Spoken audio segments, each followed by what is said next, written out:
How to hop swipe on Instagram. Hi everyone, welcome to the channel.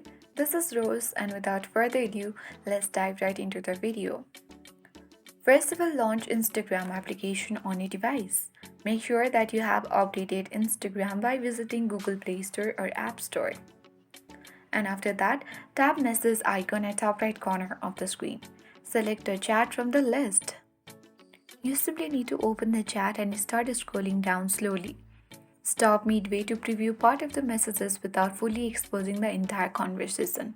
You can continue scrolling if needed, but when you go back, some messages will remain unread.